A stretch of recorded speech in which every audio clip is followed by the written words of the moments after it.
നമസ്കാരം, welcome to the India Press. എൻ്റെ പേര് കൃഷ്ണരാജ്.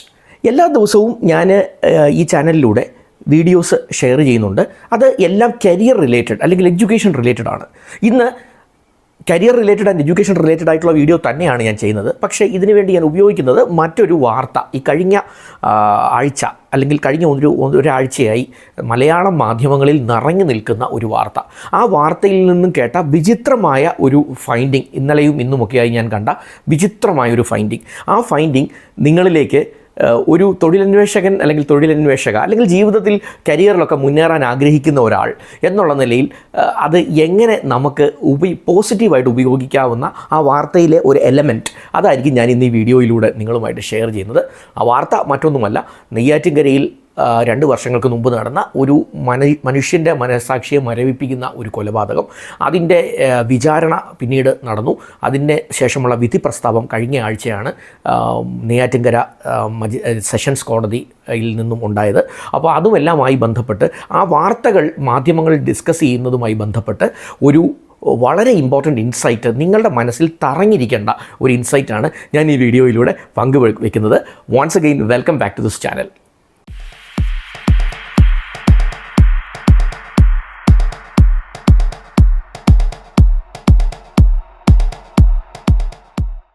ആമുഖത്തിൽ ഞാൻ സൂചിപ്പിച്ചതുപോലെ വളരെ അധികം കോളിളക്കം സൃഷ്ടിച്ച ഒരു സംഭവമായിരുന്നു ഗ്രീഷ്മ എന്ന് പറഞ്ഞ പെൺകുട്ടി നടത്തിയ ഒരു കൊലപാതകവും അതിൻ്റെ വിചാരണയും. അതിനുശേഷം ആ പെൺകുട്ടി കുറ്റവാളിയാണെന്ന് കണ്ടെത്തി സെഷൻസ് കോടതി വിധി പുറപ്പെടുപ്പിച്ചതും. മനുഷ്യ മനസാക്ഷി ഒന്നാകെ ഞെട്ടിയ ഒരു കേസ് എന്ന് ഞാൻ പറഞ്ഞു തുടക്കത്തിൽ തന്നെ. അതിന് കാരണമൊന്നുമല്ല, പ്രണയം നടിച്ച് അല്ലെങ്കിൽ പ്രണയത്തിലായിരുന്ന 2 പേർ ആണ്. അതിൽ ഈ ഷാരോൺ രാജ് എന്ന് പറയുന്ന ആ ഒരു ആൺകുട്ടി ചതിക്കപ്പെടുകയാണ് ഉണ്ടായത്. ആ കുട്ടിയെ ഒഴിവാക്കാൻ വേണ്ടി ഈ പെൺകുട്ടി, കാമുകിയായ പെൺകുട്ടി നടത്തിയ വളരെ ഹീനമായ ഒരു കൊലപാതകമാണ് നമ്മൾ ഈ പറയുന്ന കേസിന് ആസ്പദമായ സംഭവം. അതിൻ്റെ ഡീറ്റെയിൽസിലേക്കൊന്നും ഞാൻ പോകുന്നില്ല. നിങ്ങൾക്ക് എല്ലാവർക്കും എന്നേക്കാൾ നന്നായി ആ കാര്യം അറിയാം എന്നെനിക്ക് നല്ല ഉറപ്പുമുണ്ട്. പക്ഷെ ഞാൻ പറയാൻ ആഗ്രഹിക്കുന്ന ഒരു കാര്യം അതല്ല. ഈ കഴിഞ്ഞ ദിവസം, പ്രത്യേകിച്ച് ഞാൻ ഈ വീഡിയോ ഇടുന്ന ദിവസം ഇന്നും ഇന്നലെയും, അതായത് ഇന്ന് എന്ന് പറയുമ്പോൾ 23 ജനുവരി, 22 ജനുവരിയിലൊക്കെ മുഖ്യധാരാ മാധ്യമങ്ങളും, അതായത് മലയാള മനോരമ, മാതൃഭൂമി പോലെയുള്ള മുഖ്യധാരാ മാധ്യമങ്ങളും അതല്ലാതെ ഓൺലൈൻ മാധ്യമങ്ങളുമൊക്കെ യൂട്യൂബിലും മറ്റുമായി ഏറ്റവും അധികം ചർച്ച ചെയ്യപ്പെട്ട ഒരു വിഷയം നിങ്ങൾ ശ്രദ്ധിച്ചോ എന്നെനിക്കറിയില്ല. അതായത് ഞാൻ ആദ്യം വിഷയത്തിലേക്ക് കിടക്കാം. ഒന്നാമത്തെ എൻ്റെ പോയിൻറ്റ്, നമ്മളെല്ലാവരും, അതായത് നിങ്ങളും ഞാനും ഉൾപ്പെടുന്ന സമൂഹത്തിലെ ഒരു 90% പേരും അല്ലെ 95% പേരും ആഗ്രഹിച്ചു ഈ പ്രതിക്ക് ഏറ്റവും കഠിനമായ ശിക്ഷ തന്നെ കിട്ടണം. അതായത് വധശ്രമം മാത്രമല്ല, ഒരാളിനെ കൊന്നു, കൊലപാതകവുമായി ബന്ധപ്പെട്ട് ഏറ്റവും കഠിനമായ ശിക്ഷ ഇന്ത്യൻ നീതിന്യായ സംവിധാനം ഓഫർ ചെയ്യുന്നത് ഒരു വധശിക്ഷയാണ്. അത് തന്നെ കിട്ടണം, തൂക്ക് കയർ കിട്ടണം എന്നുള്ള ഒരാഗ്രഹം നിങ്ങൾക്കുണ്ടായിരുന്നു, എനിക്കുമുണ്ടായിരുന്നു എന്നുള്ള കാര്യത്തിൽ യാതൊരു സംശയവുമില്ല. ഞാൻ ഇപ്പോഴും ഓർക്കുന്നു, ആ വിധിന്യായം വന്ന ദിവസം ഞാനൊരു പേഴ്സണൽ ആവശ്യവുമായി ബന്ധപ്പെട്ട് ഹോസ്പിറ്റലിൽ എൻ്റെ ഭാര്യയോടൊപ്പം ഹോസ്പിറ്റലിൽ ഇരിക്കുന്നു. ഭാര്യയെ ഹോസ്പിറ്റലിൽ കാണിക്കാൻ കൊണ്ടുപോയത്. അപ്പോൾ ആ സമയത്ത് ഹോസ്പിറ്റലിൽ ഞങ്ങളുടെ ടോക്കൺ നമ്പർ ഇങ്ങനെ ആകുന്നതിന് മുമ്പ് അവിടുത്തെ ടി വിയിൽ ഈ വാർത്ത കണ്ടുകൊണ്ടിരുന്നപ്പോൾ ഈ അല്പസമയത്തിനുള്ളിൽ വിധി പ്രസ്താവം തുടങ്ങും, ജഡ്ജ് ചേംബറിലേക്ക് എത്തി എന്നൊക്കെ പറഞ്ഞ് ഇങ്ങനെ എഴുതി കാണിക്കുന്നുണ്ട്. ഏഷ്യാനെറ്റ് ന്യൂസിൻ്റെ സ്ക്രോൾ ഇങ്ങനെ പോകുന്നുണ്ട് ടി വിയിൽ. അപ്പോൾ ഞാനിങ്ങനെ ഓർക്കുകയാണ്, ഈ വിധി കാണുമ്പോൾ നമ്മുടെ തന്നെ നെഞ്ചിടിക്കുകയാണ്. കാരണം നമ്മുടെ മനസ്സിൽ തീവ്രമായ ഒരു ആഗ്രഹമുണ്ട്. ഞാൻ എൻ്റെ കാര്യമാണ് പറയുന്നത് കേട്ടോ, നിങ്ങൾക്ക് ഒരുപക്ഷെ അങ്ങനെ ആയിരിക്കണമെന്നില്ല. തീവ്രമായ ഒരു ആഗ്രഹമുണ്ട്, ഈ പെൺകുട്ടിക്ക് വധശിക്ഷ തന്നെ കിട്ടണം. കാരണം അത്ര ക്രൂരമായൊരു കൊലപാതകമാണ് നടന്നത്, അത് കിട്ടണം എന്ന് നമ്മളൊക്കെ മനസ്സിലാഗ്രഹിച്ചു. ഞാൻ നിങ്ങളോടൊരു കാര്യം ചോദിക്കാം. ഇതെല്ലാം നമ്മളെല്ലാവരും ആഗ്രഹിച്ചില്ലേ? സത്യം 95%, ഞാൻ 5%കാരെ മാറ്റി നിർത്തുക കേട്ടോ. കാരണം അവർ അങ്ങനെ പറയുന്നവരുമുണ്ട്, വധശിക്ഷ ഒന്നിനും ഒരു പരിഹാരമല്ല, അത് വേണ്ട എന്നൊക്കെ പറയുന്നവരുമുണ്ട്. പക്ഷേ നമ്മൾ 95% പേരും അത് വേണം എന്ന് ആഗ്രഹിച്ചു. എൻ്റെ ചോദ്യം, എന്തുകൊണ്ടാണ് നമ്മൾ ഈ വധശിക്ഷ വേണമെന്ന് ആഗ്രഹിച്ചത്? അല്ലെങ്കിൽ ഈ കോടതി പോലും അത് വിധി പ്രസ്താവം കഴിഞ്ഞ് പറഞ്ഞ ഒരു വാക്ക് ഉണ്ട്, എന്താണെന്നറിയാമത്? സമൂഹത്തിന് ഒരു പാഠമായിരിക്കണം. ഈ ഒരു വിധിയിലൂടെ സമൂഹത്തിന് നല്ലൊരു മെസ്സേജ് കിട്ടണം. ആ മാതാപിതാക്കളെ കോടതി മുറിയിലേക്ക് വിളിച്ചു വരുത്തി ജഡ്ജി ചോദിച്ചു, ഇത് നിങ്ങൾ കൂടി കേൾക്കണം എന്ന് അവരോട് പറഞ്ഞു ഈ വിധി പ്രസ്താവം. കാരണം അതൊരു നീതി നടപ്പാക്കി എന്നൊരു ബോധ്യം സമൂഹത്തിന് ഉണ്ടാകണം എന്ന് ആ ജഡ്ജ് ആഗ്രഹിച്ചു എന്നുള്ളതാണ്. ആ വിളിച്ച് കയറ്റി നിർത്തി അവരെ കൂടി അത് വിധി പ്രസ്താവം കേൾക്കാൻ ആവശ്യപ്പെട്ടു എന്ന് പറയുന്നതിൻ്റെ അർത്ഥം. അപ്പോൾ ഇതിനർത്ഥം എന്താണ്? ഇതൊരു നല്ല മെസ്സേജ് ആയിരിക്കണം. എന്താണ്? ഈ തെറ്റ് ചെയ്താൽ, ഈ കുറ്റം ചെയ്താൽ, ഒരാളിനെ ഇത്ര ക്രൂരമായി കൊലപ്പെടുത്തിയാൽ വധശിക്ഷ വരെ കിട്ടും, നിങ്ങൾക്ക് വധശിക്ഷ വിധിച്ചേക്കാം എന്നുള്ള ഒരു മെസ്സേജ് സമൂഹത്തിന് കിട്ടണം. അതല്ലേ നമ്മളും ആഗ്രഹിച്ചത്? അതുകൊണ്ടല്ലേ നമ്മളും എന്താ പറയുന്നത്, ഒരു കൊലപാതകം, വധശ്രമമല്ല, കൊലപാതകത്തിന് വധശിക്ഷ തന്നെ കിട്ടി എന്നുള്ളതുകൊണ്ട് നമ്മളും സന്തോഷിച്ചത് അതുകൊണ്ടല്ലേ? ഇനി മാധ്യമങ്ങൾ ഡിസ്കസ് ചെയ്ത വിഷയം, ഇന്നും ഇന്നലെയും ഡിസ്കസ് ചെയ്ത വിഷയം അതല്ല. ഏറ്റവും രസകരമായ ഒരു വാർത്ത ഞാൻ കണ്ടത് ഇതാണ്.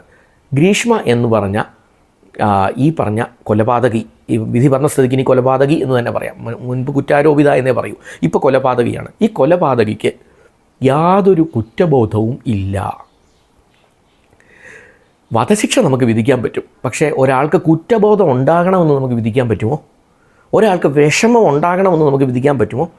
വധശിക്ഷ വിധിക്കുമ്പോൾ അവർക്ക് നാച്ചുറലി കുറ്റബോധം വരും, അല്ലെങ്കിൽ അവർക്ക് വിഷമം വരും, മനപ്രയാസം വരും, സങ്കടം വരും, അവർ മാനസികമായി തകരും. അയ്യോ, ഞാനിത് ചെയ്തു പോയല്ലോ, എന്തൊരു തെറ്റായിപ്പോയി ഞാൻ ചെയ്തത്, അതെന്നെ ഇവിടെ കൊണ്ട് എത്തിച്ചു, ഈ കൽത്തുറുങ്കിൽ എത്തിച്ചു, എന്നെ ഇനി തൂക്കുമരത്തിലേക്ക് എത്തിക്കും എന്നൊക്കെയുള്ള ചിന്ത അയാളെ അലട്ടും എന്നുള്ളതാണ് നമ്മളെപ്പോലുള്ളവർ അത് കേട്ട് സന്തോഷിക്കാൻ, അല്ലെങ്കിൽ ആ വിധി വന്നത് നല്ലത് എന്ന് കരുതാനുള്ള കാര്യം. പക്ഷേ റിയാലിറ്റി എന്താണെന്നറിയാമോ? ഇന്ന് 1-2 മീഡിയകൾ റിപ്പോർട്ട് ചെയ്തത് ഇങ്ങനെയാണ്. ഗ്രീഷ്മ ജയിലിൽ സന്തോഷവതിയാണ്. 1.5 വർഷം റിമാൻഡ് പ്രതിയായി അവിടെ കിടന്നതുകൊണ്ട് തന്നെ അവിടെ ഉള്ളവരൊക്കെ ഒരുപാട് പേര് പരിചയക്കാരുണ്ട്. അവിടെ ഒരു റിയൂണിയൻ മൂഡിലാണ് ഈ പറയുന്ന പ്രതി. അവരെയൊക്കെ കാലങ്ങൾക്ക് ശേഷം കാണുകയാണ്, എന്തുണ്ടെന്നൊക്കെ ചോദിച്ച്, ലോഹ്യമൊക്കെ ചോദിച്ച് നടക്കുന്നു. മറ്റ് കൂട്ടാളികളായ പ്രതികളോട് ലോഹ്യമൊക്കെ പറയുന്നു. മാതാപിതാക്കൾ കാണാൻ വന്ന ഈ പെൺകുട്ടി കഴിഞ്ഞ ദിവസം മാതാപിതാക്കൾ എത്തിയിരുന്നു, അമ്മയും അച്ഛനും എത്തിയിരുന്നു കാണാൻ. അവർ പൊട്ടിക്കരയുകയാണ് മകളെ കണ്ടിട്ട്. മകൾക്ക് ഒരു ഭാവവിക്ഷോഭവും ഇല്ല.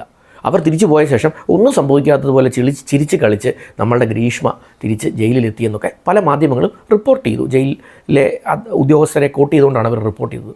അവൾ വളരെ സന്തോഷവതിയാണ്, ഹാപ്പിയാണ്, എനിക്ക് ഉടൻ തന്നെ ജാമ്യം കിട്ടാൻ സാധ്യതയുണ്ട്, അല്ലെങ്കിൽ തന്നെ ഇത് കുറച്ച് നാൾ കഴിഞ്ഞ് എനിക്ക് പുറത്തിറങ്ങാം, ഇത് വധശിക്ഷയൊന്നും നടക്കാൻ പോകുന്നില്ല, ഇത് ജീവപര്യന്തമാവും, അത് തന്നെ 10-15 വർഷം കഴിഞ്ഞ് ഞാൻ പുറത്തിറങ്ങും, അത് കഴിഞ്ഞ് വിവാഹമൊക്കെ കഴിച്ച് ഞാൻ ജീവിക്കും. ഇങ്ങനെയൊക്കെ പറഞ്ഞ് സന്തോഷമായിട്ട് ആ പെൺകുട്ടി അവിടെ ഇരിക്കുന്നു എന്നാണ് നമുക്ക് ഈ മാധ്യമങ്ങളിലൂടെ അറിയാൻ സാധിച്ചത്. ഞാനിതെന്തിനാണ് ഇവിടെ പറഞ്ഞതെന്ന് നിങ്ങൾക്ക് ബോധ്യമായി കാണും എന്ന് ഞാൻ വിശ്വസിക്കുന്നു. ഒരു ശിക്ഷ, അതും ഏറ്റവും കടുത്ത ശിക്ഷ കൊടുത്തപ്പോൾ നിങ്ങളും ഞാനും അടങ്ങുന്ന സമൂഹം, ജഡ്ജും അടങ്ങുന്ന സമൂഹം കരുതിയത് എന്താണ്? ഇത് ഒരു നല്ല മെസ്സേജാണ്.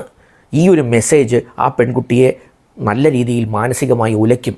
അവൾ ഭയങ്കരമായി തകർന്ന്, അല്ലെങ്കിൽ അവളുടെ മാനസികമായി അവൾ തകർന്ന്, അവൾ ചെയ്ത തെറ്റിനെ ഓർത്ത് പശ്ചാത്തപിച്ച് അവൾ ഒന്നിൽ നേർവഴിക്ക് വരും. ഇനി വധശിക്ഷയായ സ്ഥിതിക്ക് നേർവഴിക്ക് വരണമെന്നില്ല, അത് ശരിവെച്ചാൽ ഹൈക്കോടതിയൊക്കെ ശരിവെക്കണം, സുപ്രീം കോടതിയൊക്കെ ഉണ്ട്, അത് മറ്റു കാര്യം.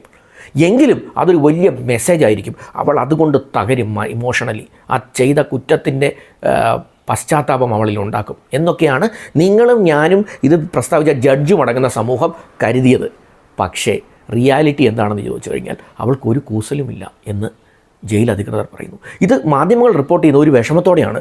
ഒരു കൂസലുമില്ലാതെ ഗ്രീഷ്മ, ഇതെന്താണിത്, ഇതെന്തൊരവസ്ഥയാണിത് എന്നുള്ള രീതിയിൽ. കാരണം നമ്മൾ സമൂഹം എന്നുള്ള നിലയ്ക്ക് ഈ കുറ്റത്തിന് വലിയൊരു ശിക്ഷ, വലിയ കുറ്റത്തിന് ലഭിച്ച വലിയൊരു ശിക്ഷ കൊടുക്കുമ്പോൾ നമ്മൾ ആഗ്രഹിക്കുന്നത്, ആ ശിക്ഷയിലൂടെ നമ്മൾ ആഗ്രഹിക്കുന്നത് ഈ ആളിൽ ഉണ്ടാക്കുന്ന മാനസികമായ ഒരു ബുദ്ധിമുട്ടാണ്. അതുണ്ടാകുന്നില്ലെങ്കിൽ പിന്നെ ഈ ശിക്ഷയ്ക്ക് എന്താണ് പ്രസക്തി എന്നൊന്ന് ആലോചിച്ച് നോക്കുക. ഞാനിത് പറയുന്നത് മറ്റൊരു കാര്യത്തിനും കൂടിയാണ്. ഇതുകൊണ്ട് ഗുണമില്ല എന്നല്ല ഞാൻ പറഞ്ഞു വരുന്നത്. തീർച്ചയായിട്ടും അത് ഗുണമാണ്.